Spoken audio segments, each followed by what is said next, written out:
important rules for investors. Rule number 1, you should never lose your money while investing. Rule number 2, you should never forget rule number 1. And this is said by the legendary investor Mr. Warren Buffett. So in the game of investing and trading, we can only survive for a longer period if we can save our capital. And there is one thing which can help you to save your capital, which is stop loss orders. Hi guys, my name is Sukriti, and in today's video I am going to discuss all about stop loss orders. How an investor can reduce the risk by using stop loss orders.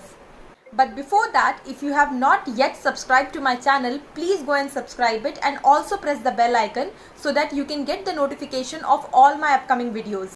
So a stop loss order is an order after which if a stock touches a certain price, it will get automatically sold. When the stock price touches a certain price, a market order is immediately executed and our stocks are sold. Let's understand this with an example. Let's say if an investor buy a share at rupees 25 per share and he don't want to have a loss on this for more than 5 rupees per share, then this investor can put a stop loss order at rupees 20 per share. So as soon as the price touches rupees 20, the stock will be automatically sold. So whenever the stock price fluctuates rapidly, in that case the stop loss order can be helpful for you. Now as we all have understood what is stop loss order, let's also understand what is stop limit order, because generally investors get confused in between these two terms. Although the purpose of both these terms are actually same, but there is a small difference between them. In stop loss order, as soon as the price hits the triggered price, a market order is executed. Whereas opposite to this, in stop limit order, when the stock price hit the triggered price, then our sell order become the limit order. So now the question is there any difference between these two? Yes, market order is executed immediately, while the limit order is executed when the stock price crosses the limit price. Now let's understand both of them with a simple example. When we have put our stop loss order at rupees 20, after this, when our stock price goes below 20, our stock will be sold at market value.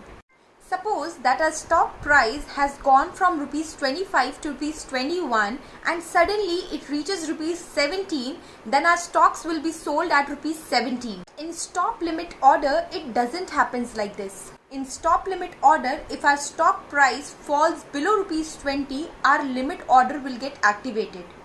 If we would have put a stop limit order, it ensures that the stock price is not sold below rupees 20.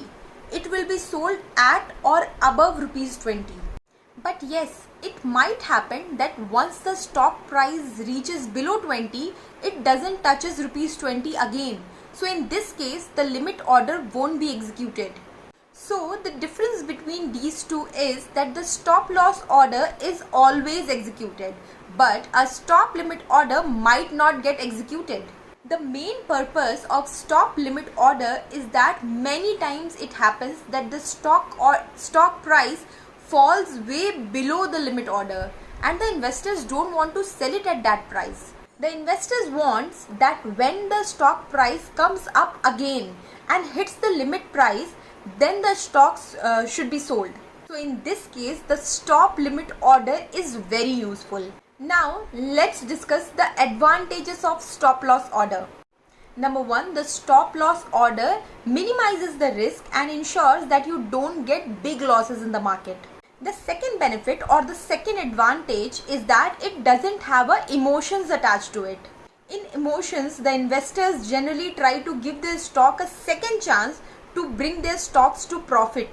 But due to this, the investors has to pay heavy losses sometimes. So the stop loss saves you from emotional attachment and helps you to exit the stock at the right time. The third advantage of a stop loss order that it also helps you to lock the profit. Suppose that you bought a share at rupees 100 per share and then the price comes to rupees 150. In this case, you would expect the price to rise more and also you would like to lock the profit.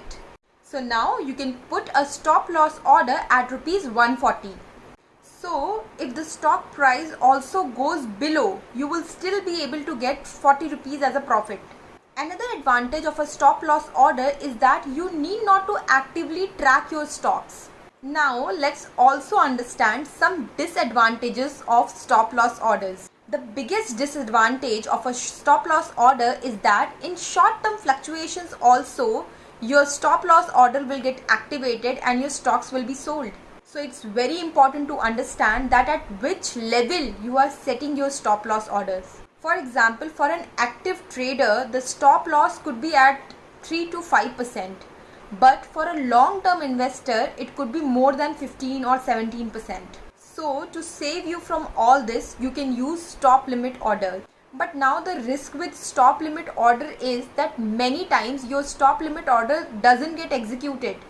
So with this, I hope it's clear to all of you that what is a stop loss order, when to use it, how to use it. If you would have liked my video, please don't forget to hit the like button and also share this with your friends. Till then, bye bye.